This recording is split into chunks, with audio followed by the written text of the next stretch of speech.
Oke, Assalamualaikum warahmatullahi wabarakatuh. Hari ini kita akan membahas mengenai jalur masuk perguruan tinggi negeri. Ya, yang kita bahas adalah jalur masuk SNMPTN dan jalur undangan lainnya. Oke, kita mulai dengan di sini sebenarnya ada 3 jalur untuk masuk ke perguruan tinggi negeri.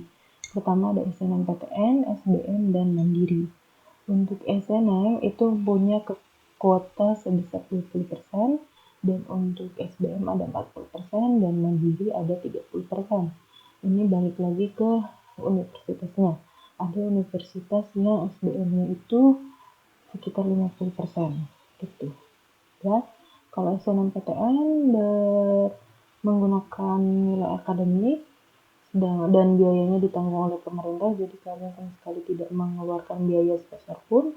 Sementara kalau SBM itu kalian harus tes UTBK, dan untuk mandiri itu bisa menggunakan UTBK atau ujian lagi di universitasnya. Kemudian kita bahas untuk minggu ini kita bahas SNMPTN dulu ya. Oke, untuk SNMPTN itu ada persyaratan yang harus dilengkapi oleh sekolah maupun peserta didik sendiri. Kalau sekolah harus mempunyai NPSN atau nomor pokok sekolah nasional ya. Dan sekolah kita kebetulan mendapatkan akreditasi A yaitu sekitar nilainya 98. Jadi kita punya kuota 40% untuk siswa-siswi yang bisa kita masuki gitu. Bisa kita daftarkan untuk SNMPTN. Nah, kemudian nanti sekolahnya yang akan mengisi pangkalan data sekolah atau PDSS gitu. Nah, untuk siswanya sendiri yang bisa kita masukkan adalah siswa-siswi kelas 12 ya pada tahun yang bersangkutan, kemudian yang memiliki prestasi akademik, maka itu hanya 40%. Kita lihat 40% itu nanti kita paralelkan dari 1 sampai akhir, dan 40% itulah yang akan kita daftarkan ke SNMPTN gitu ya. Yang dilihat adalah nilai rapot semester 1 sampai dengan semester 5. Dan untuk program studi bidang tertentu yaitu seni dan olahraga wajib kalian mengunggah portofolio gitu. Kemudian ini ketentuan pemerintah ya. Tadi kita pakai semester 1 sampai semester 5 dan pelajarannya adalah pelajaran kalau untuk IPA, matematika, bahasa Indonesia, bahasa Inggris, kimia, fisika, dan biologi. Sementara IPS ada matematika, bahasa Indonesia, bahasa Inggris, sosiologi, ekonomi, dan geografi. Jadi ada 6 mata pelajaran. Ya, sekolah dapat menambahkan kriteria berupa prestasi akademik dalam menentukan peringkat bila ada nilai yang sama. Jadi misalnya di peringkat akhir itu, di akhir yang 40% itu ternyata ada yang double gitu. Jadi sama, misalnya 40% dari semua anak ada 35 anak. Nah, ternyata yang peringkat 35 itu ada 4 anak. Jadi harus kita pilih gitu ya. Terus jumlah siswa yang masuk dan sesuai dengan ketentuan kota ya.